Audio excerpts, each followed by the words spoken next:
Muito boa noite. Boa noite. Isso aqui é um altar para mim. Eu estou pisando num altar. Existem algumas coisas. Tem um professor que foi dessa casa, Eduardo Machado, que ele me ensinou que existem algumas experiências da vida que são sacramentos. E acho que voltar aqui hoje é uma experiência sacramental da vida. Então o Marcelo me perguntou: quanto tempo tem que você não volta ao Santo Antônio? 30 anos. Tem 30 anos que eu saí. E 30 anos que eu não voltei mais porque eu sou viajante. Então eu fui morar fora, eu morei fora do Brasil, depois eu morei na Bahia, meus 3 filhos são baianos. Hoje eu estaria no programa da Fátima Bernardes, mas eu disse a ela: olha, eu vou te trocar pelo Santo Antônio porque hoje eu não posso ir, hoje eu tenho que estar lá em Belo Horizonte.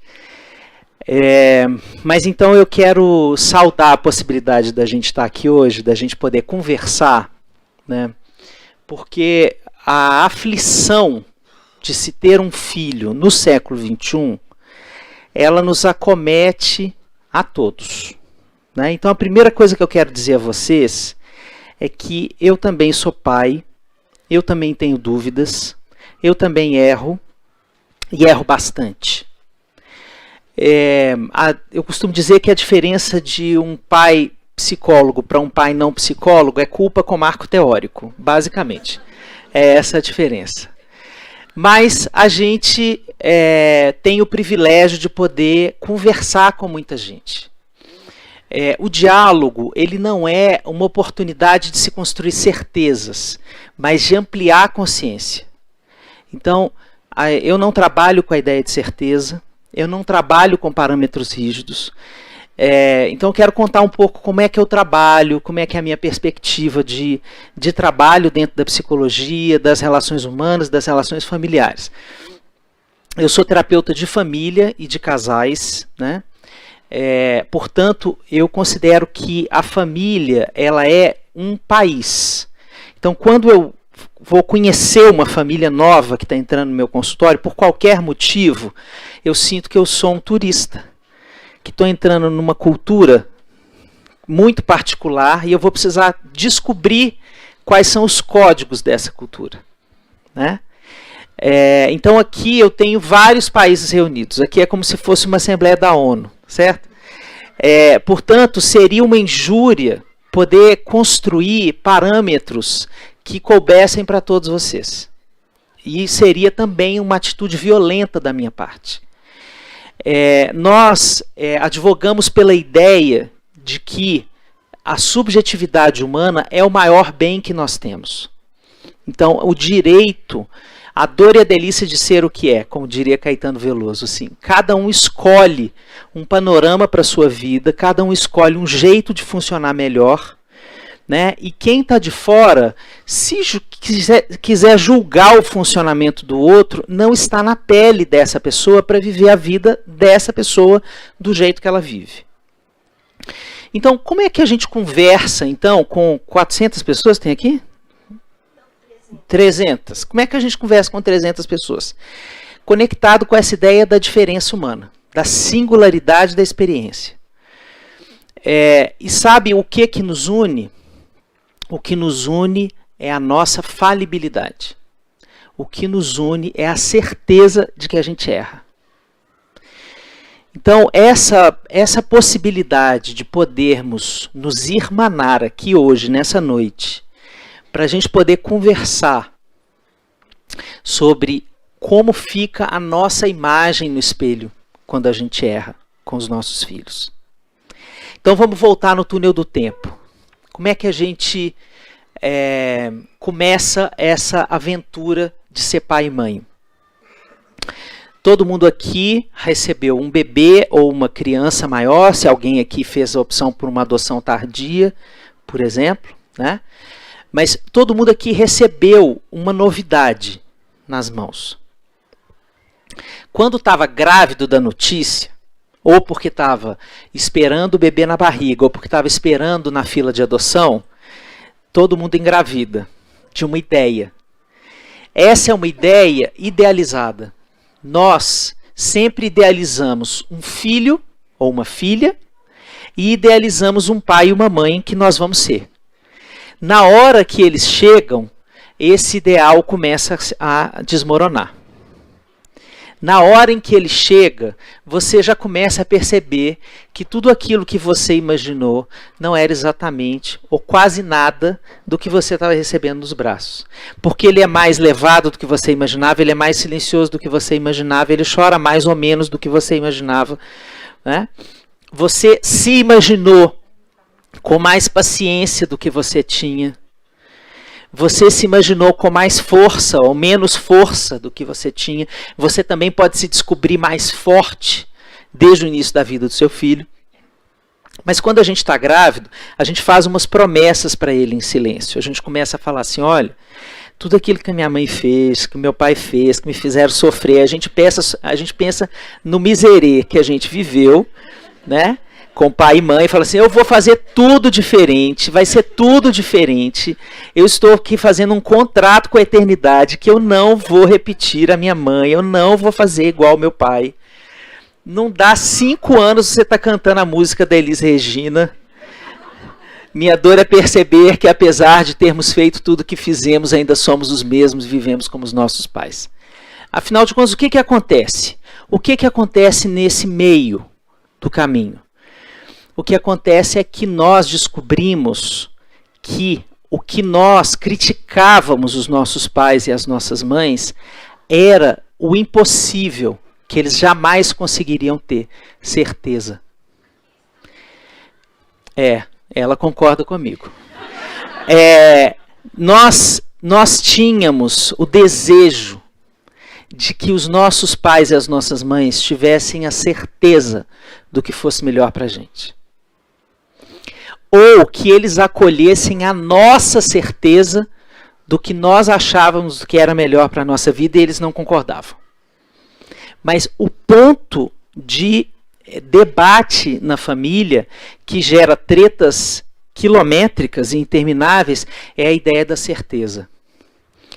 Então, a ideia da certeza é uma ilusão que nos acomete. A gente inventa que a gente pode controlar as coisas da vida. Isso é uma invenção do humano.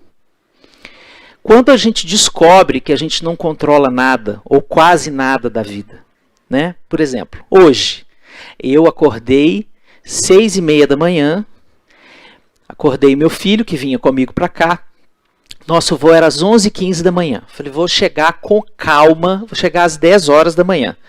Eu costumo levar 1 hora da minha casa até o aeroporto de Congonhas. Falei, vou sair às 8, chegar às 9, tomar um café com ele calmo, no aeroporto, tranquilo. Levei 3 horas para chegar no aeroporto de Congonhas. São Paulo ainda está o caos por causa da chuva. E o voo foi cancelado. Eu precisei cancelar o voo dentro do carro, comprar outra passagem. Aí eu comprei outra passagem. Ok, disse para Lurdinha, vou chegar às 2h15, vai ser tranquilíssimo, não tem nenhum problema. E aí, atraso. Eu cheguei aqui no aeroporto de Confins às 4h30. Então vim correndo, desembestado para chegar aqui. Isso, o nosso dia está repleto desse tipo de coisa. A vida, ela fica tentando nos mostrar todos os dias da nossa vida que a gente não controla. Mas nós temos esse desejo de controlar. Isso é do homem. O homem inventou a ciência para tentar controlar a natureza. Um dos objetivos magnânimos da ciência foi esse, no surgimento dela. Um projeto político de se controlar a natureza.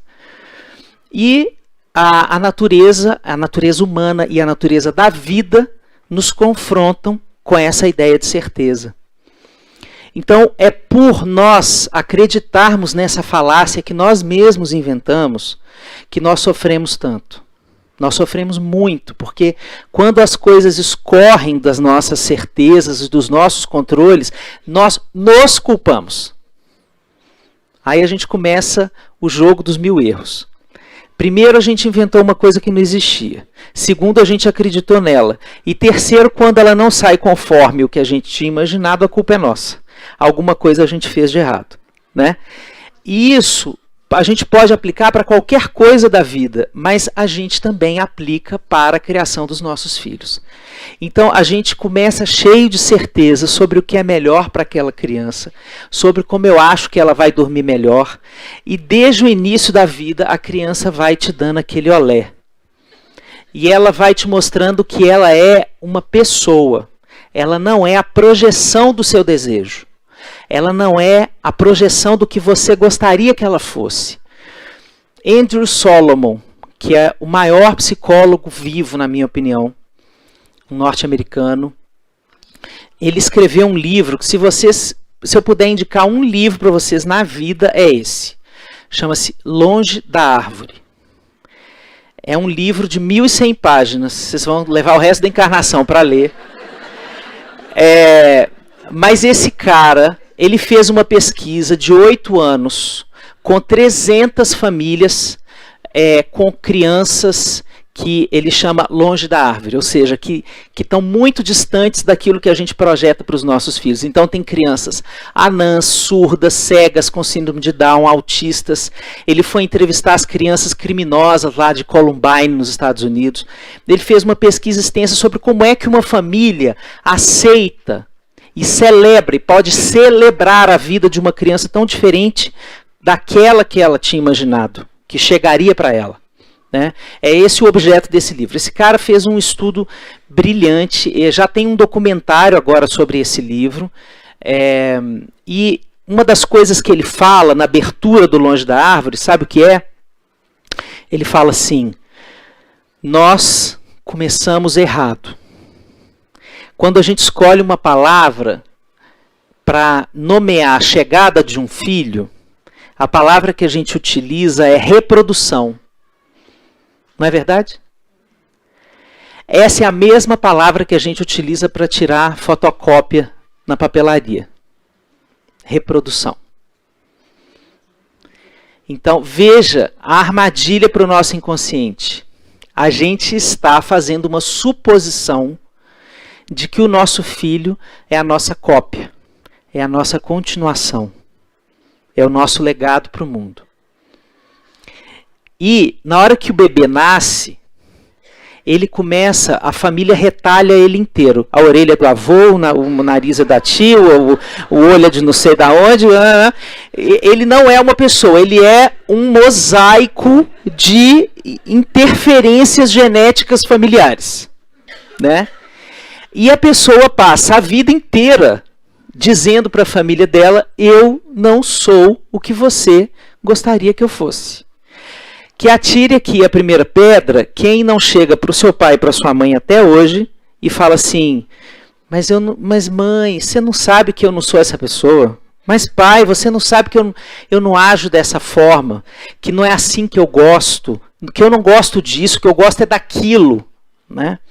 Então, esse exercício da gente abandonar a imagem que a gente gostaria que o nosso filho fosse, para acolher quem ele é de verdade, isso é uma atitude que a gente vive todos os dias da vida. Todos os dias da nossa vida, o nosso filho está dizendo para a gente: eu não sou isso, eu não sou essa pessoa. O filho começa a andar, começa a falar, ele começa a trazer umas palavras novas. A gente é tão imbuído dessa ideia da reprodução que a gente chega para ele e pergunta assim: onde você aprendeu isso? Não é verdade? Como se ele só pudesse aprender da gente. Veja o tamanho da nossa onipotência, né? Que a gente imagina que nós seremos a única referência desse filho. Na hora que o filho entra no coleginho, por exemplo, tem uma cena divertidíssima. Eu já trabalhei muito com famílias na adaptação de educação infantil, que eu acho sensacional. Primeira semana de aula da educação infantil. 2 tipos de criança. Aquela que não quer entrar, que chora, agarrada na barra da saia da mãe, inconsolável. Esse negócio aqui não pode acontecer. Eu não posso entrar nesse lugar aqui. Isso aqui não é a minha casa, isso aqui não é meu quarto, isso aqui não são os meus brinquedos, isso não são meus amigos, eu não conheço essas pessoas, me tire daqui. A mãe, e tem um sorriso indisfarçável, assim, ó. Assim, e fica assim, mas eu não sei o que é que eu faço, ele não quer entrar, mas é um sorriso. E aí, corta, o outro filho é aquele que diz assim, pode ir, mamãe, tá tudo bem. E a mãe chora, porque ele não me ama. Ele não me ama. Não é isso? Então, tudo isso é prova da nossa projeção. É a nossa dificuldade de assumir quem ele é. Quem ele é? Quem é o meu filho? Andrew Solomon, então, esse cara, o autor do Longe da Árvore, ele diz assim, ter um filho é encontrar todos os dias o maior estranho e a pessoa mais íntima da sua vida. A maternidade e a paternidade é um encontro com um estranho íntimo. É super íntimo, talvez o vínculo mais potente e maravilhoso das nossas vidas para quem tem filho, mas é uma experiência de estranhamento. O tempo inteiro a gente estranha os nossos filhos, porque eles vão se mostrando diante dos nossos olhos. E os nossos olhos precisam ir abandonando a imagem que a gente tinha dele para abraçar quem ele está dizendo que ele está se transformando. Então aí o filho fica falando o tempo inteiro para a gente assim, olha, download da atualização do seu sistema, estou olhando no seu olho que esse programa da minha imagem está defasado. Atualize o sistema porque eu não sou mais essa pessoa, ou eu nunca fui, mas eu estou me transformando numa pessoa que está ainda mais distante do que eu estou vendo aí você me ver. Estou olhando nos seus olhos aí e acho particularmente que não sou eu. Então atualize isso. E essa é a nossa maior dificuldade. Porque nós brigamos com a certeza que a gente tem de que ele deveria ser aquela pessoa, não quem ele se mostra. E essa briga entre o filho ideal e o filho real é uma marca profunda da existência de uma mãe e de um pai, qualquer que seja, em qualquer estrutura familiar. A gente vai viver isso a vida toda com os nossos filhos. É muito engraçado que a gente, na hora em que a gente descobre coisas dos nossos filhos, pode ser coisas boas ou coisas ruins, mas coisas que a gente não esperava deles. A gente reluta em admitir que isso é uma característica dele. Então, sabe quando o tímido vem para o palco e apresenta uma peça de teatro? A gente fala assim, nossa, mas ele é tão tímido, eu estou tão impressionado, porque ele é tão tímido, e a gente repete a palavra tímido 358.472 vezes. Porque essa é a palavra que nós acostumamos a colocar na testa dele. E na hora que ele chega aqui no palco e apresenta uma peça de teatro, ele está desconstruindo a imagem que você tem dele. E isso ele faz o tempo inteiro, todos os dias. Inclusive nos aspectos mais sombrios, que você imaginava que ele ia ser aquele filho, né? O tempo de rede social é o tempo das mães competindo por quem tem o filho mais índico cristal, né? Então é aquele filho que chega no supermercado e fala assim, mamãe, vamos comprar 1 quilo de brócolis orgânico, né? Papai, por favor, telas não, vamos para a praça brincar de roda, né? E aí coloca no Facebook, tem um monte de like, né? Aí filho amado, nossa, que menino especial, e não sei o quê. Então, o meu papel aqui hoje, gente, é a gente desconstruir isso tudo. É a gente poder conversar sobre o real do real do real do real. Porque os nossos filhos são crianças como quaisquer outras, com aspectos absolutamente solares e aspectos profundamente sombrios. Porque elas estão se construindo como seres humanos. e elas vão passar por experiências de experimentar as virtudes e os vícios da vida. Faz parte da experiência humana. Entrar nos túneis dos vícios da vida, dos malefícios, dos aspectos sombrios, isso faz parte da experiência. É impossível uma pessoa se constituir com saúde mental, saudável, bem desenvolvida, sem passar por essas fases. Mas isso causa uma dor fenomenal em pai e mãe. Né? Então, para isso, para a gente poder conversar sobre isso, a gente precisa falar sobre a nossa humanidade. Porque a nossa humanidade, ela entra aqui num jogo novo.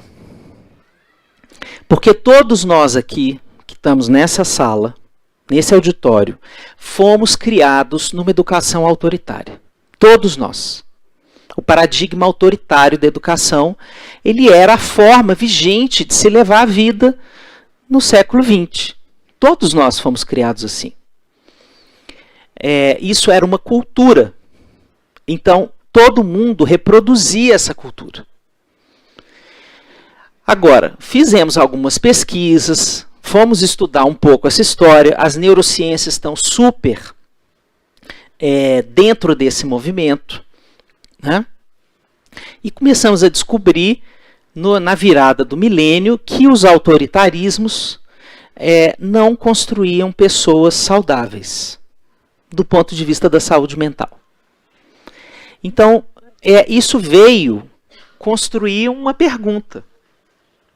Mas então tá, eu aprendi desse jeito, eu apanhei pra caramba, mas eu sobrevivi, não é assim que a gente fala? Eu apanhei, mas eu tô ótimo, não tem problema nenhum comigo. Eu tô aqui ótimo. Eu tô ótimo com Rivotril, né? Eu tô ótimo. O psiquiatra é meu terapeuta, mas eu estou ótimo. Mas então veja, nós estamos num processo, numa transição de modelo. Então só isso é um chamado para a gente ter muita compaixão. Porque se nós estamos aprendendo, isso é um aprendizado, aqui nós somos aprendizes. O mundo está nos convocando para uma eterna sala de aula, que é aprender como ser uma figura de autoridade de forma não violenta. Isso é um aprendizado de toda a cultura brasileira. Nós somos uma cultura violenta. E nós estamos fazendo algumas experimentações para fazermos dentro das nossas casas coisas diferentes. Mas nós ainda não somos quem nós gostaríamos que fôssemos. Então a gente lê os livros lá bacanérrimos de disciplina positiva, de educação não violenta, de comunicação não violenta, assiste palestra da Ju já esteve aqui, né? Assiste palestra da Ju e Ju bomba e etc, tá tudo ótimo. Mas na hora que a gente fecha o livro, a gente tem um corpo, uma alma e uma memória. E na hora que a gente está cansado, na hora que a gente está exausto, o piloto automático que toma conta das nossas ações é a educação autoritária. Porque foi isso que nós vivemos décadas a fio na condição de filhos. Aí a gente se culpa, porque a gente não gostaria que aquilo tivesse acontecido, porque eu tinha feito aquela promessa lá na gravidez, lembra que ia ser tudo diferente? Que ia ser tudo diferente, ainda mais agora com livro, com palestra, não sei o que. Agora, claro que vai dar tudo certo. Né? Agora não tem erro, vai dar tudo certo. Então, a experiência de ser uma geração de transição no relacionamento com a autoridade exige da gente e nos convida para um lugar de autocompaixão. É só isso que eu vim falar com a gente hoje, para convidar vocês a conversar. Sobre a nossa compaixão com os nossos erros, a nossa compaixão com as nossas falhas. Porque se a gente transforma as nossas falhas numa chaga, numa culpa, numa flecha apontada, a gente vai diminuindo a criatividade, a capacidade de imaginar novas reparações e vai se sentindo cada vez mais impotente no lugar de autoridade. Aí sim a gente entra num buracão. Então, assumir as nossas falhas é importante para a gente continuar firme na figura de autoridade. Só que tem uma coisa, não nos ensinaram a pedir desculpa. Uma das questões da educação autoritária é que a culpa é de quem tem menos hierarquia. A figura autoritária chega para a pessoa que ela comanda, quando ela comete um erro, ela vai pontuar e fala assim, mas você também. Isso é a mesma coisa que a culpa é sua. Desculpa, mas a culpa é sua. Desculpa, mas você também. Então, não nos ensinaram isso. Nossos pais, nossos avós, nossos tios, as pessoas da nossa família que orbitavam em torno da gente, não nos ensinaram a pedir desculpa. Nos ensinaram uma certa obediência cega, um silêncio que não podia questionar. E de repente a gente recebe esses meninos hoje que questionam tudo. Que vieram com pensamento crítico já no vernix, na hora que passa pelo canal vaginal, ou que sai da cesárea, o menino já está te fazendo uma crítica. E como é que a gente lida com isso? Como é que a gente constrói um pertencimento nessa relação mãe e filho, pai e filho? Porque esta geração também está conectada com um mundo em que eles estão desconstruindo as noções de autoridade. Isso não quer dizer que eles não precisem de autoridade e que eles não reconheçam figuras de autoridade. Mas essa geração não aceita qualquer figura de autoridade. E isso é uma coisa nova. E isso é uma coisa profundamente nova na nossa experiência com pais e mães. Então, assumir as nossas falhas diante dos nossos filhos, se a gente teve aquela educação do século XX, a gente vai ter medo. Sabe qual é o nosso medo quando a gente assume um erro? Eu vou perder a moral, ele vai subir nas minhas costas, ele não vai me respeitar mais, isso aqui vai virar uma zona, certo? Esse é o nosso medo. E aí a gente não assume a nossa falha. Quando a gente não assume a nossa falha, a gente não faz um acordo com a gente mesmo de transformação. Não é só com ele, é com o nosso espelho, é com a nossa autoimagem. Então, conversar sobre isso começou a ser objeto de pesquisa. Afinal de contas, o que acontece com uma criança que se desenvolve com pais e mães, cuidadores, né, figuras de autoridade, que topem conversar sobre as falhas deles no processo educativo.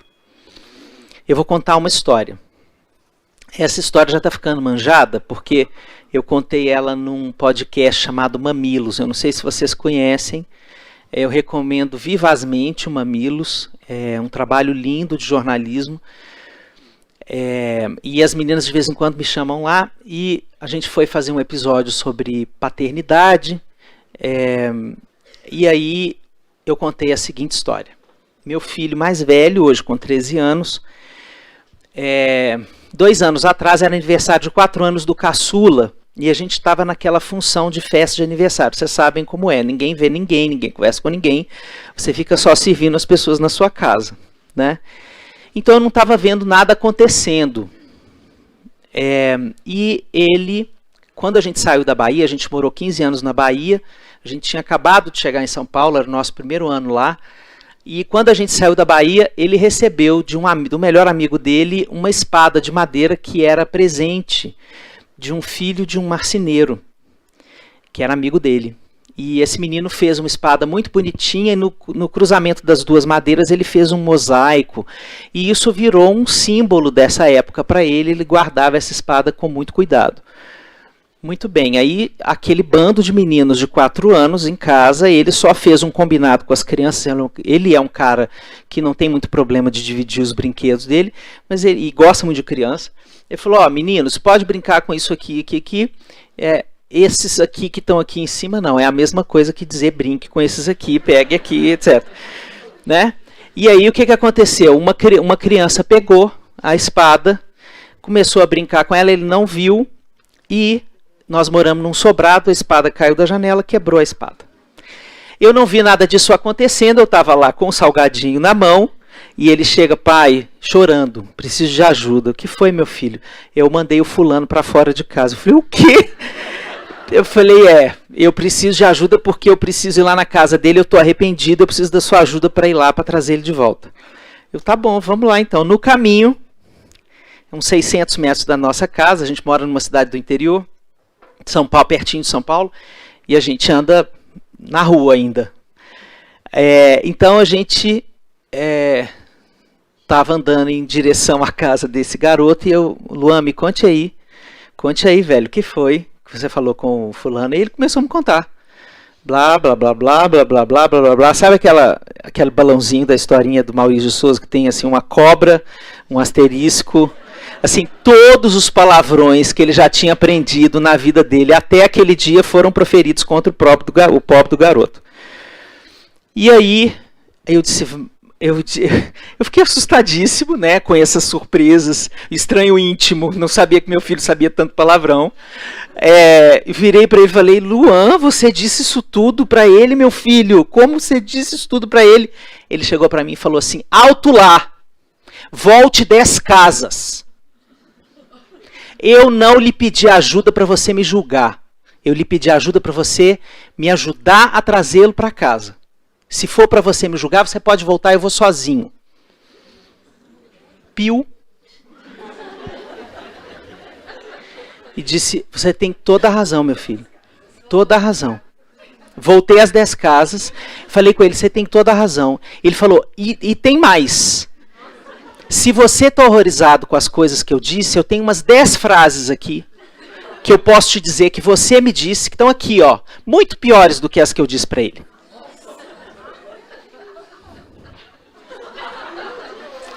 Vamos para casa, fomos lá, conversamos com o garoto, resolvemos, voltamos com o garoto para casa. Ótimo, tranquilíssimo. Terminou a festa, fui colocar os 3 para dormir, que eles adoram que eu conte história, fui lá, contei história e tal. Os dois mais novos dormiram, com a graça de São Francisco.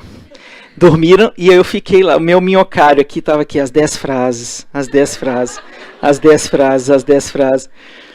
E aí eu falei, Luan, meu filho, aqui, conta aí as 10 frases. Assim, eu estava deste tamanho. Naquele momento, eu tinha vergonha, eu tinha culpa e tinha medo. Eu tinha medo do que eu teria dito e medo do significado que as piores palavras pudessem ter tido nele. E aí, ele falou assim, ô pai, você está sentindo isso tudo? Deita aqui, no meu colo. Chorei até agora. Eu chorei no colo dele, e ele acalentou o meu choro, e ele dormiu comigo no colo dele, acalentando o meu choro. Parênteses. Até hoje o danado não me disse as 10 frases. Acho que vai ficar sem me contar. Acho que só a terapeuta dele vai ficar sabendo.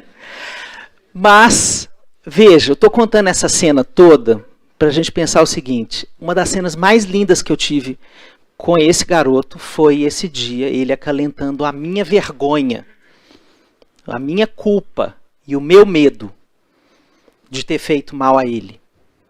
Com palavras que eu nem sequer me recordo quais são. Mas talvez uma das cenas mais lindas, se não a top 10, das mais lindas que eu tive com ele, só foi possível porque eu coloquei a minha falência no colo dele. Ele acolheu a minha humanidade, a minha falência e a minha vulnerabilidade. E o que aconteceu depois desse momento? A gente ganhou mais intimidade, a gente ganhou mais laço, a gente ganhou mais confiança. E pasmem, eu não perdi a autoridade. Mas isso não sou eu que estou falando. Falar igual Fantástico. Pesquisas comprovam que assim, a vulnerabilidade na experiência materna e paterna promove conexão. E a conexão promove intimidade. E a intimidade promove capacidade de perdoar. Nós estamos num colégio franciscano. Eu aprendi com São Francisco o que é essa história de perdão. Né? São Francisco é o meu crush. Claramente. Claramente. Claramente. Se tem um legado que o Colégio Santo Antônio deixou em mim, chama-se São Francisco. Claramente. Esse cara sabe dessa história, de se conectar com a vulnerabilidade, de se colocar num lugar genuíno e verdadeiramente humano diante do outro. E o que acontece com a gente quando a gente começa a experimentar essa conexão com os nossos filhos, que não passa por aquela figura altiva, sempre correta, sempre certa, sempre com certeza do que está fazendo. O que acontece quando a gente coloca para os nossos filhos as nossas dúvidas sobre eles? Quando a gente conversa também sobre quando nós nos perdemos. O que acontece? Os filhos vivem uma experiência importantíssima. O meu segundo filho, que é o super sincero, ele é o sincerão da parada. Muito mais. Infinitamente mais.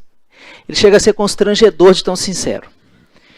Ele um dia chegou para mim e falou assim, não tem muito tempo isso não, vai fazer 11 anos. Falou assim, acho que eu vou conseguir ser um adulto. Eu disse, Ravi, por quê?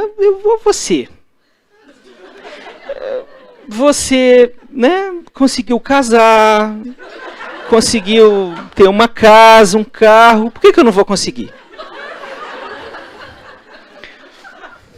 Sabe o que significa isso? Ele já me destronou, ele já me tirou do ideal, e é isso que o prepara para ser adulto. A maior tragédia que a gente pode oferecer para um filho é a nossa suposta perfeição. Isso é mais trágico do que uma cena violenta. Porque uma mãe perfeita e um pai perfeito, eles colocam uma barra altíssima da vida, que o filho vai olhar e falar assim, eu jamais vou conseguir ser como ela. Eu jamais vou conseguir ser como ele. E aí você cria filhos infantilizados, com medo da vida, com medo de chegar perto ou de ultrapassar aquela figura, aquele totem da vida dele. Então, quando a gente oferta a nossa imperfeição para os nossos filhos, a gente salva essa galera do mármore e do inferno. A nossa imperfeição é um presente para os nossos filhos. Porque eles nos humanizam, compreendem as nossas limitações, começam a perceber, você só vai até aqui. Então, a partir daqui, eu vou ter que pedir ajuda para os universitários. Eu vou ter que pedir para outras pessoas. Ele começa a mapear quais são as limitações reais da nossa prática. E isso é bom para ele, porque ele vai para a comunidade. Porque ele vai buscar em outras figuras de referência. Outra história muito boa. Eu gosto de contar a história da minha paternidade, porque, né, o psicólogo, não sei o quê. Só para a gente poder desconstruir esse ideal também, né?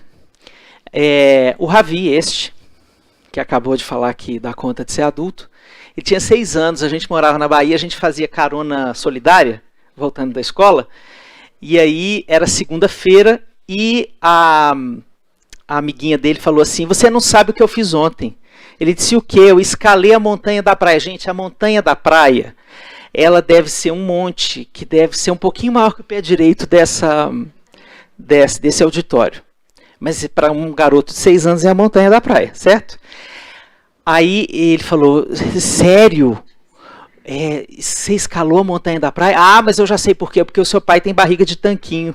Né, pai? Que gordos não conseguem escalar a montanha da praia? E, E eu fiquei lá, né, em silêncio, porque eu sempre espero a coisa terminar, fico me segurando, às vezes tem AVC nos seios da face, de segurar o riso, né, que não pode sair, porque senão você não vê a conversa até o final. Você acha, filho? Acho sim. Ô, fulana, eu posso pedir para o seu pai para escalar com ele? Pode sim. Deixei ela na porta da casa dela, ele foi lá, daí a pouco chega o pai dela, ô Xande, o que é esse negócio aí que ela tá falando, o Ravi tá falando que você não consegue escalar a montanha porque você é gordo e eu vou ter que levá-lo para escalar a montanha. Eu falei, pode levar. E aí ele voltou com um relato assim impressionante, quase um Globo Repórter, assim, aventura, assim, subida ao K9, né? E aí depois eu falei, então no final de semana você me ensina, olha pai, mas tem que ir com calma. Me zoou horrores. E aí no final de semana a gente foi e fez essa escalada e conseguimos, e ele desconstruiu algumas coisas. Mas é interessante a gente perceber que os nossos filhos, eles percebem as nossas limitações. Em alguns momentos é uma percepção exagerada, como essa de que eu não conseguia subir aquela merdinha daquela montanha. Mas o que acontece quando a gente abre a real da nossa alma para os nossos filhos é que eles aceitam a nossa limitação. Eles não lutam para além de onde a gente não dá conta. E isso é um conforto para a alma de uma mãe e de um pai. Porque nós já nos sentimos hiperexigidos nessa função. A função materna e a função... Eu acabei de escrever isso na revista Crescer. Quem quiser pode ir no site da Crescer e me buscar lá como colunista. A coluna dessa quinzena é sobre essa experiência de ser mãe e pai com os olhos dos outros olhando para você, né? Muitas vezes nós performamos muito mal porque tem um olhar do outro sendo visto como uma entidade que vai te julgar, que vai te culpabilizar, né? Então às vezes você tem menos ação ou menos manobrabilidade, menos criatividade, menos jogo de cintura, porque você está achacada pelo olhar do outro, né? Às vezes, por exemplo, a gente tem um parquinho, cena de parquinho, por exemplo, uma mãe solo, uma mãe que cuida sozinha dos seus filhos, provavelmente porque o pai não está comparecendo. Nós somos um dos países campeões dessa triste estatística, né? Nós temos quase 6 milhões de crianças no Brasil que não têm o nome do pai na certidão de nascimento. Então nós temos inúmeros lares brasileiros que são chefiados, coordenados somente por uma mãe, por uma mulher, que tem que jogar nas 11 e mais alguma coisa, né? E ela ainda é julgada por não ter um marido ao lado dela. E a família dela ainda é vista como uma família menor do que a família composta por um homem e uma mulher na hierarquia parental. E essa mãe está lá no parquinho, por exemplo, e ela tem um acesso de raiva com o filho, porque ela está exausta, porque ela não dormiu, porque ela tem que trabalhar, porque ela está preocupada, porque a conta dela está atrasada, porque blá blá blá blá blá blá blá blá blá. As outras mães que estão ali não ofertam ajuda para ela. Elas juntam em três e falam assim, você viu aquela mulher ali? Você viu? Que horror! Nossa, que absurdo isso. Nossa, tá vendo? É mãe solteira, não tem jeito. É assim mesmo. Então nós temos uma cultura que faz da atividade materna e paterna uma experiência muito solitária. Muito julgada, muito mal apreciada. Na hora que você engravida, já começam a dar palpite. Dá um palpite no nome, dá um palpite no colégio que tem que estudar, no jeito que tem que cortar o cabelo, como você, se você penteia para cá, vão falar, nossa, ficava melhor para cá, né? E haja autoestima para construir um mínimo de segurança nesse papel. Então, a gente precisa desconstruir entre nós, assim, quando a gente tem uma comunidade organizada como essa, né, em que a gente tem aqui um denominador comum, que é uma escola, que a gente valida para ser um sistema que vai influenciar a vida dos nossos filhos, a gente precisa aproveitar esses espaços para a gente poder colocar a nossa humanidade aqui, pelo menos aqui, ó, que aqui a gente possa errar. Que a gente possa errar sem se sentir o fim da linha, sem se sentir a última pessoa do mundo, né? Os nossos erros servem aos nossos filhos, eles aprendem com os nossos erros. Quando nós vamos reparar a relação a partir dos nossos erros, eles também aprendem a fazer isso com as relações deles, porque reparar uma relação não é só pedir desculpa. É fazer coisas com aquela pessoa que compensem uma experiência ruim que ela teve. Então, isso a gente ensina também para eles. Mas é um ensinamento no exemplo, na atitude, no cotidiano, né? Não é na ideia. Não é na ideia. É um ensinamento na vida vivida. E hoje, minha gente, nós temos a necessidade de colocar isso muito em prática, porque nós estamos vivendo, no século XXI, uma experiência na relação com o trabalho, que é uma experiência avassaladora para quem é pai e mãe, né? Os nossos pais e as nossas mães tinham mais liberdade de tempo, de energia, de disponibilidade mental para poder se dedicar aos filhos. O conceito que está sendo estudado hoje na parentalidade, o último grito da moda chama-se parentalidade distraída. Não sei se vocês já ouviram falar nesse conceito. É muito recente, né? Está sendo estudado há muito pouco tempo. Significa assim, ó, por exemplo, você está ali jogando um jogo de tabuleiro. Você, o seu cônjuge e duas crianças estão lá jogando o tabuleiro.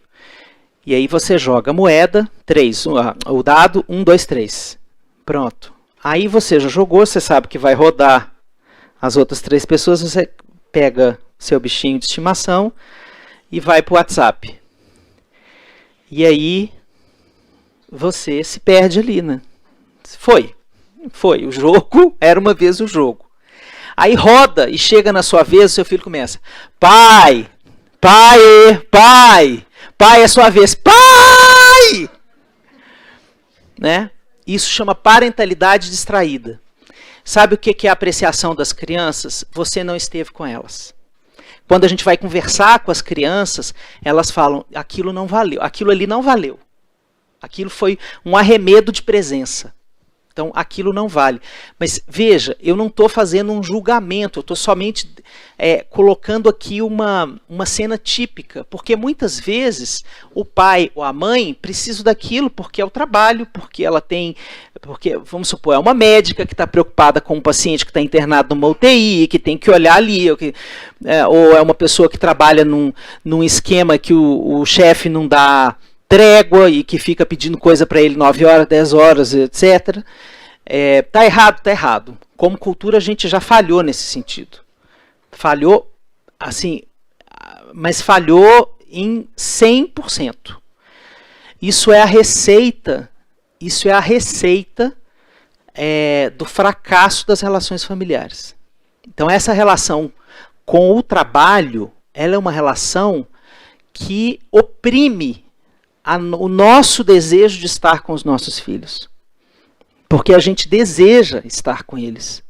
Só que a gente não tem energia, a gente não tem, às vezes não tem tempo, porque as jornadas de trabalho estão muito maiores. E não é verdade que a gente troca quantidade por qualidade. Isso é uma mentira. Isso é uma mentira. Isso não existe. Isso não existe. As crianças querem, quando as crianças estão bem vinculadas à mãe e ao pai, elas querem muito e muito bem. Não adianta você chegar para o seu filho e falar assim: olha, só meia hora, tá? E aí depois praticamente marcar uma audiência, né? Assim, ó, vou marcar meia hora aqui, depois só no sábado que a gente se encontra e tal. E isso, a gente não olha para a nossa falta. A gente, por um mecanismo de defesa, a gente só pensa no que representa para os nossos filhos, mas a gente não pensa de verdade no que representa para a gente. Em como aquilo está fazendo falta. Os nossos filhos são os nossos mestres. Eles nos conduzem de volta a uma parte da vida que a gente não habita mais. A gente é criança, a gente brinca, a gente faz um monte de coisa. Aí a gente adultece, a gente vai encoraçando a alma. Às vezes a gente fica mais duro, mais triste, mais medroso, né? Mais saudoso. E a criança pega na mão desse medo, dessa tristeza, dessa dor e fala assim, vem brincar. Você vai derreter esse medo, você vai derreter essa dor, você vai derreter essa saudade. Vamos brincar, você vai reinventar o seu olhar para a vida. Por isso é que eles são nossos mestres. Por isso é que eles habitam uma terra que a gente não habita mais. Mas que é importante para a gente se dar o privilégio de voltar a habitar. Porque na hora que a gente habita de novo a terra com eles, a gente muda. Alguma coisa muda dentro da gente. Recentemente eu fiz uma experiência em São Paulo. Estava numa grande empresa. Era o Dia dos Pais. E eu fiz um chamado para todo mundo levar o seu filho para o trabalho. A gente organizou um trabalho. E os filhos se organizaram e iam definir algumas brincadeiras para os pais brincarem. Eu chorei a manhã inteira de ver aqueles CEOs brincando de bolinha de gude, brincando de faz um barquinho para mim, desenha comigo. E eles choraram. Ali, essa é uma das cenas que me prova o quanto os nossos filhos são os nossos mestres. Porque os filhos não sabem, mas naquela manhã eles salvaram um pouco da alma daqueles homens. Eles não sabem, mas eles vão ficar sabendo um dia.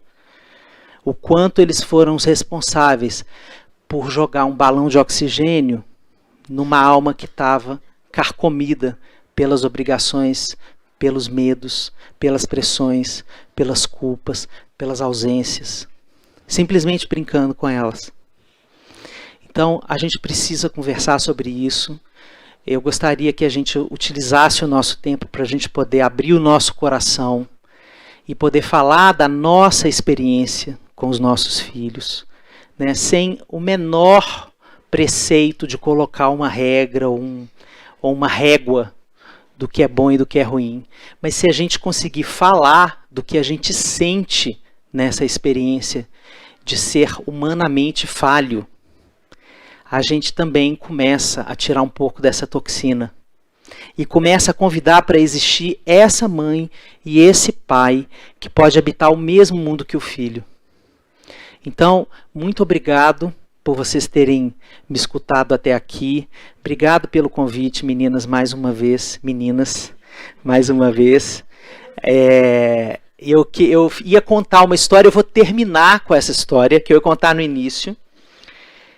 Maria de Luz Lopes Cansado, vocês conhecem como esta mulher é mérito, mas eu conheço essa mulher há 30 anos, ou mais de 30. Não vou falar mais, porque senão vai ficar difícil. Mas Lurdinha era uma pessoa que construiu um fetiche na sala de aula. Quem aqui foi aluno da Lurdinha, por favor? Pronto. Quem se lembra da caixa de bombom da 7ª série? Daurinho. A caixa de bombom da 7ª série. Vou contar para você. A caixa de bombom tinha 500 gramas, né? Dava para a caixa de bombom foi diminuindo o tamanho. Não sei se vocês já perceberam. Hoje deve ter 10 bombons dentro da caixa, né? Mas ela, na década de 80, dava para quase uma turma toda. A turma tinha 50, devia vir uns 35 bombons na caixa. E aí a aula começava ou terminava, Lurdinha? Terminava com o bombom. Então, uma pessoa levava o bombom e ela começava, jogava com a caneta assim, ó, entre os dois dedos, assim, que ela escreve assim, deve escrever assim até hoje, né? E fala, não é assim? E jogava assim, número 1, número 2, número 3, nananana, e colocava um pouquinho de doce na vida da gente. Lembrei muito dessa história, porque eu fiquei imaginando, né, que são essas histórias que a gente lembra. A gente lembra dessas cenas. Então eu fiquei me perguntando quantas caixas de bombom eu tenho jogado na vida dos meus filhos. Sabe? Quantas experiências lúdicas e belas eu tenho conseguido construir para regar esse canteiro de flores que é a relação com os nossos filhos. Vamos conversar sobre isso. Muito obrigado, Lourdinha e Gracinha. Obrigado, gente.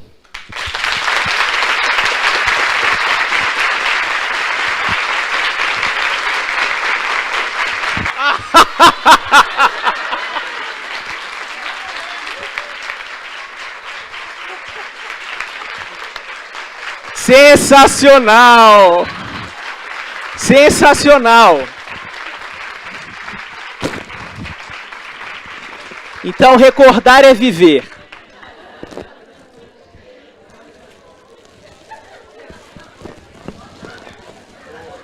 Oi? Você quer que eu te abra para você? Abre para mim. Recordar é viver. Vocês vão ganhar bombom. Ela tirava o sonho de valsa para ela, que ela não era besta. O sonho de valsa era dela. E depois, sabe aquele de banana que todo mundo odiava? Que vinha 5 na caixa? Esse é que sobra. É, exatamente. Esse é o que sobrava. Aí, ó. Olha, diminuiu demais. Atenção!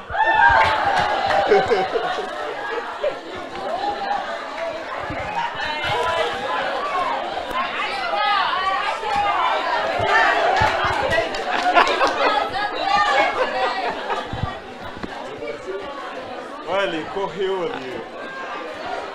Olha ali uma criança. Oi. Correu. Aqui, ó, você vai ganhar, ó.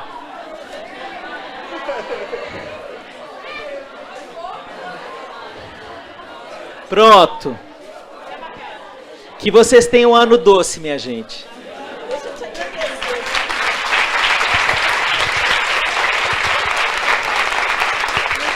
O Alexandre foi meu aluno no sexto. Ah! O bombom foi para o holofote. Bom, Alexandre, você foi meu aluno no 5º ano, eu não tinha esse privilégio de fazer essa divisão. Mas eu disse a ele era lourinho, com cabelo assim enroladinho, a gente lembra dele em sala.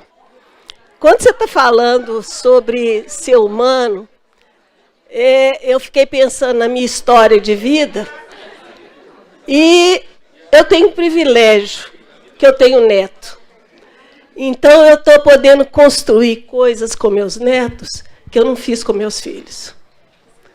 A gente vai aprendendo com a vida e quando os seus filhos estão na escola, muitas vezes os pais vêm atrás da gente para perguntar o que eu faço com isso? O que aconteceu que eu posso resolver? Eu não tenho esse privilégio de ter pensado tanto quanto você, porque quando a gente chama uma pessoa como você para falar para a gente, é porque a gente quer aprender mais. A vida inteira a gente quer aprender mais, porque mesmo estando mais velha, a gente sendo mais velha, a gente quer aprender para poder ajudar vocês e me ajudar também. Claro, com meus filhos, passei pelos filhos e chego os netos.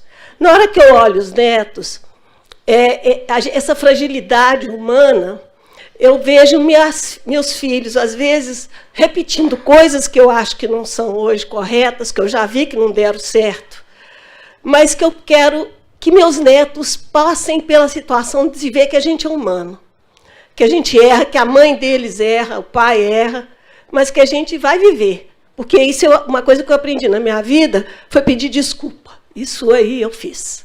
Algumas vezes, sem precisar ter ofendido, mas a gente faz. E eu espero que com os netos a gente não precise de pedir tanta desculpa, que a gente possa aprender mais com eles. Mas isso é só com o tempo e a idade que a gente vai normalmente aprendendo. Só com as situações de vida é que a gente vai chegando lá. Mas quando eu fui escutando a sua fala, eu fui vivendo situações com meus filhos e imaginando o que eu podia ter feito ou não, mas a gente passa, né? E você terminou sua fala com uma coisa muito importante. A gente ter tempo para eles. É o mais difícil. O tempo passa rápido demais. É uma das coisas que, na minha idade, eu falo assim, gente, passou depressa demais. Então, só para poder dizer, a gente tem que ter um tempo, porque a vida deles, eu fico assim, eles estão agora, seus filhos estão com 7, 8 anos. Quando eles estiverem com 18, vocês já falam assim, não, já passou 10 anos. E depois vocês se encontram com eles com 40, que já estão com os filhos na idade de 8, 10 anos, e a vida passou depressa demais. Então, só para te pedir licença, o que a gente tem que fazer não segurar o tempo, a gente não faz, mas pelo menos viver aquele momento, porque a coisa corre muito rápido. Toda essa semana e a semana que vem, a gente tem tido esse privilégio. Você, quando esteve na escola, foi nosso aluno, hoje está falando para o mundo, e ensinando para o mundo, para a gente.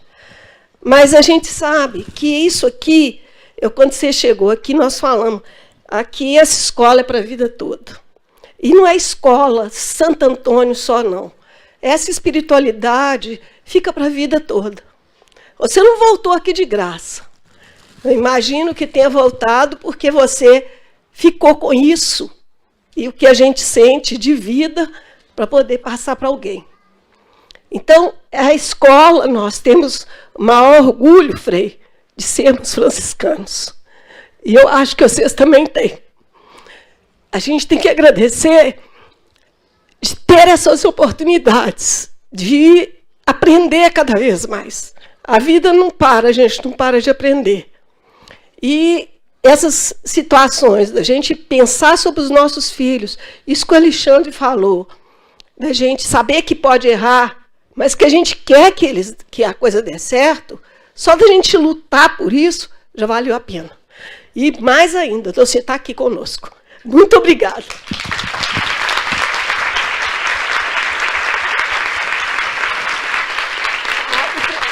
O presente aqui, está aqui, Lourdinha te deu, acho que a melhor lembrança é o bombom.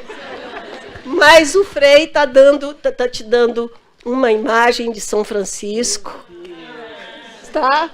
Uma coisa para a alma. E para você dividir com sua mulher um vinho. Que eu acho que aí você vai poder estar, né, no momento também. Nossa, Frei, muito obrigado. Muito obrigado. É o quarto São Francisco do meu altar. Mas está maravilhoso. Olha, eu quero lembrar o Afonso Romano de Santana. Tem uma poesia que ele diz assim: aprendemos a ser filhos depois que somos pais e aprendemos a ser pais depois que somos avós. É isso que você disse. Ele é biloso. Não, sim. Mas além de tudo, né, eu não posso deixar de falar que ele é uma turma que eu guardo no coração. Ele é biloso. Obrigado. Que lindo, gente. Meu Deus do céu, não tem nem roupa para isso, não. Boa noite a todos. Obrigada, Lourdinha, Gracinha, Cafunga, Frei, todo mundo. Eu sou mãe de uma menina que está no 8º e um garotinho que está no 3º ano. E é uma escolha, né? É um desafio. A gente volta para a escola também, né? E acompanha dentro do possível, né? E eu queria agradecer, Alexandre, foi um bálsamo para a alma de todos nós, né? Eu trabalho na Rede Minas, sei como é que é a rotina de TV, essas coisas, mas eu queria dividir com todos uma história que aconteceu há 2 semanas, quando eu voltei a trabalhar pela primeira vez em 6 anos, eu consegui tirar 30 dias de férias novamente, apesar da vida trabalhista estar tão, né, revirada de cabeça para baixo, a gente acaba tirando 12, 10 dias quando dá, viaja correndo, nunca tem tempo. E esse ano eu consegui tirar os 30 dias e fiquei com as crianças. E é muito estressante passar férias o tempo todo com elas. E as relações de trabalho também mudam, eu também não tenho uma ajudante fixa. Então, assim, você fica em casa, na função de mãe, provedora e tal. E tinha um dia que eu já tinha voltado a trabalhar uns dias antes deles começarem, eu estava muito cansada. E aí eu cheguei em casa, a cozinha estava com louça para lavar, eu tinha que fazer comida, fiz à noite, tinha que voltar no outro dia. Enfim, né? Daquele jeito. E aí ninguém queria comer, eu tinha que fazer uma comida para um, o outro que gosta de outra coisa, não tinha o que eles queriam. Aí eu surtei e falei, não vou aguentar outro ano assim, estou cansada, não vou comer, vou subir e tentar terminar o livro que eu tenho que terminar até março. E vocês comam aí o que vocês quiserem, tchau. Subi e fui ligar meu computador para tentar pensar em escrever. Aí eu escutei alguma coisa, tipo, a mamãe ficou chateada, alguma coisa assim, falei, não quero saber também. Quando eu vi, ele subiu a escada, eu montei o meu computador no mezanino do andar de cima, assim. Meu filho de 8 anos chegou com um prato feito para mim, um guardanapo no braço, como se fosse um garçom. Falou assim, mamãe, a gente sabe que essas férias inteiras, você não saiu nem um dia para jantar, a gente não te levou para lugar nenhum, então eu vim te servir o seu jantar e te pedir desculpas em nome meu, da Sofia e do papai. Aí eu chorei muito e agradeci, voltou o apetite, aí eu comi, né? E aí eu fiquei pensando, falei, gente, ele fez exatamente a coisa certa, né? Ele tem uma sabedoria com 8 anos que eu não tive, que a minha outra filha não teve, meu marido muito menos, mas assim, curou naquele momento. Então, essa fragilidade, ou essa explosão que a gente, às vezes, é muito humano, aí eu queria dividir com vocês, porque eles são incríveis mesmo. Valeu. Uma das coisas que a gente... Adorei a sua história. Como é que você chama? Oi? Romina. Uma das nossas vergonhas é que os nossos filhos cuidem da gente. Isso é uma vergonha que precisa acabar, porque...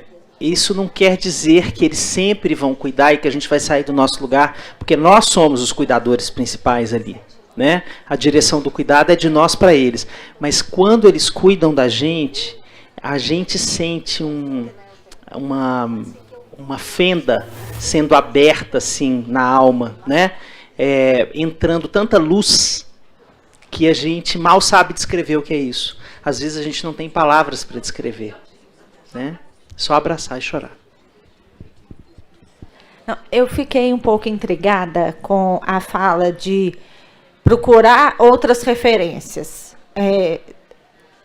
A gente tem essa preocupação de serem boas referências, né? Então, até que ponto a gente pensa assim, em não vou ser uma referência porque vai ter uma outra referência. Mas e se essa referência não for boa? Né? Então, eu posso ter falado mal, me desculpe. Eu vou tentar falar de um outro jeito, para ficar mais claro. Tá. Se não ficar claro, eu falo terceira, quarta vez, não tem problema. É assim, quando eu estava falando isso, eu estava pensando na seguinte ideia. A gente não tem tudo para ofertar para eles. Né? A gente não tem. A gente fala assim, eu faço tudo o que você precisar. Isso é uma ideia. Mas na prática a gente não tem todas as condições. A gente não tem toda a condição física, a gente não tem toda a condição emocional, a gente não tem todo o dinheiro, a gente não tem todos os bens, todo o tempo, né? A gente não tem toda a energia, não tem toda a criatividade, não tem todas as ideias, a gente não tem tudo. Então a gente tem uma ação limitada na relação com os nossos filhos, que está ditada por quem nós somos, pela nossa personalidade, pelo nosso jeito de operar na vida. Quando o nosso filho ele precisa de alguma coisa para se desenvolver, que a gente não tem para entregar, ele busca em outras pessoas. E isso é um processo muito natural na vida. Por exemplo, os professores são essas figuras. Porque o que os professores ofertam? Não é só isso, né? Mas, em teoria, eles ofertam a didática para eles aprenderem aquelas matérias. Mas eles ofertam muito mais do que isso. O professor faz muito mais do que isso. Os professores, às vezes, são outras referências emocionais na vida dos nossos filhos.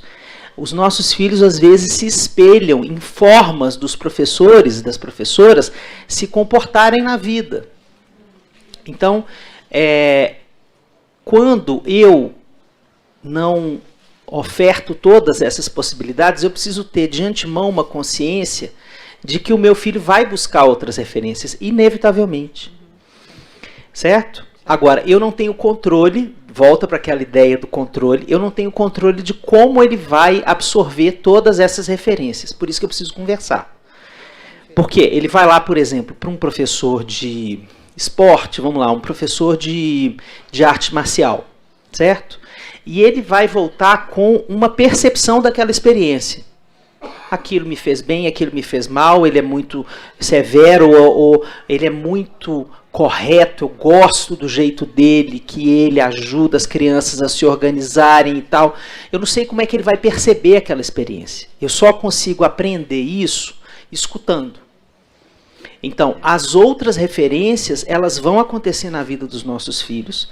Às vezes é o pai de um amigo, a mãe de um amigo, né, que ofertam outras formas, ou ele muda de país. Né? Quando ele vai dormir na casa do amigo, ele vai de turista para outro país, aí ele volta lá.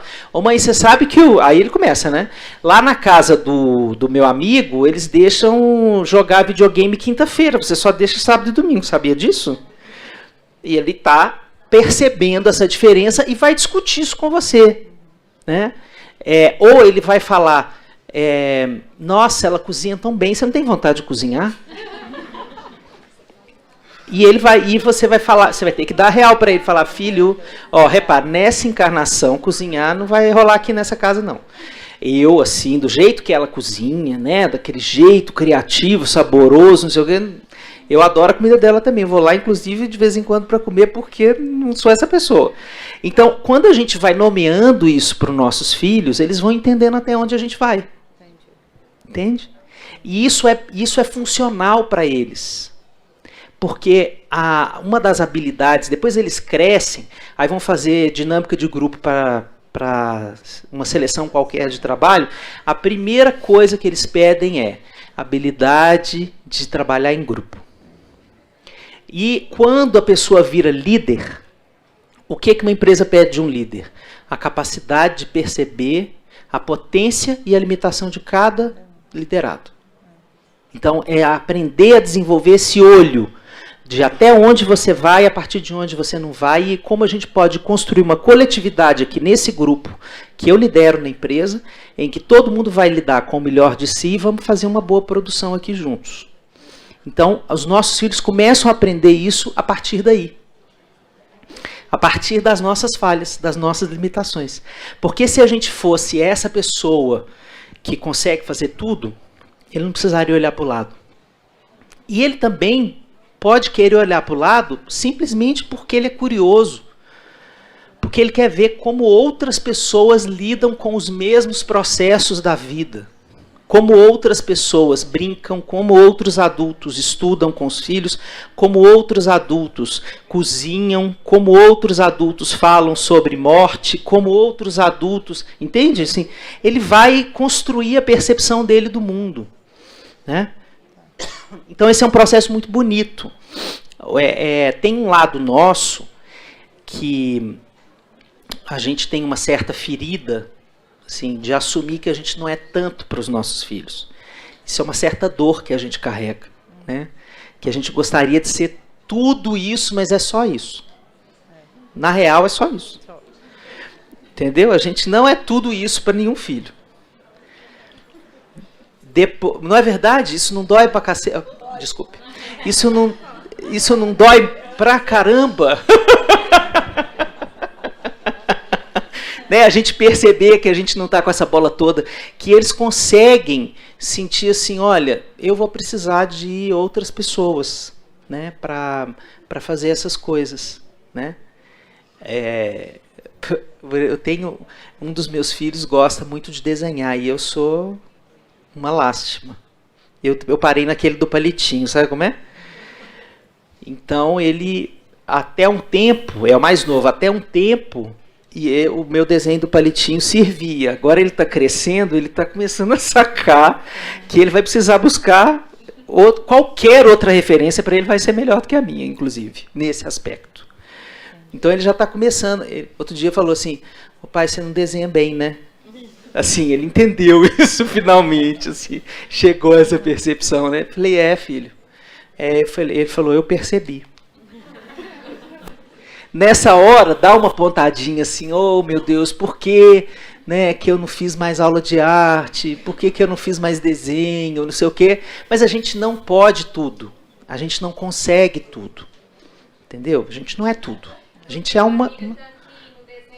Imagina, tá difícil, né? Tá difícil. Então a perspectiva da gente construir uma comunidade me parece uma alternativa muito saudável, em que as mães se amparem em coletivos de mães. Sabe? Quando a gente está vivendo numa comunidade, eu não sei como anda acontecendo isso aqui em Belo Horizonte, mas em São Paulo isso hoje é uma tônica, inclusive nas classes médias e altas, em que a gente costuma ser mais apartado da comunidade. Mas muitas mães buscando formar grupos, desde a idade dos bebês, assim, para compartilhar experiências, para sair todo mundo junto, né? Porque umas cuidam dos filhos das outras, aí quando uma adoece, uma mãe ali do grupo pode pegar o filho, levar na escola, pode levar para brincar, pode levar para a praça, porque já tem intimidade com a criança, já conhece a criança respeita aquela figura de autoridade. Então, nesses momentos... Oi? Rede de apoio. Então, nesses momentos, a gente percebe como isso é importante, né? Essa experiência paterna e materna, ela precisa ser desencastelada. Porque, se você for pensar, dos prejuízos do século XX nas famílias é que os filhos eles eram criados pela família extensa. Então, todo mundo morava ou na mesma casa, ou muito perto, e o cuidado era compartilhado. Você não tinha que necessariamente estar de olho só no seu filho 24 horas por dia, nesse modelo apartamento de 50 metros quadrados, só eu olho, só eu cuido, só eu... Esse negócio é meio enlouquecedor, né? Então, a coletivização do cuidado, ela não é terceirizar. Não é terceirizar. Essa é uma coisa legal que a gente pode falar, a diferença entre compartilhar e terceirizar o cuidado. Compartilhar o cuidado é você...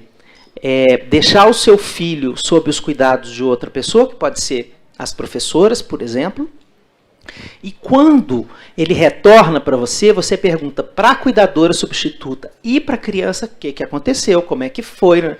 Você não se aliena do seu lugar de autoridade. A terceirização do cuidado é aquele que eu entrego, não quero saber, cuide aí, eu estou te pagando para isso, que infelizmente também é uma marca do nosso século. Né? Mas eu não estou falando disso, eu estou falando dessa possibilidade da gente estar junto para as nossas potências se multiplicarem e as nossas limitações serem apoiadas pelo coletivo. A gente olha que a educação acontece em uma sala de aula, o retorno melhor que um professor pode ter. E aqui você tem, esse pessoal ficou aqui. Então, muito obrigado. E a casa continua tua.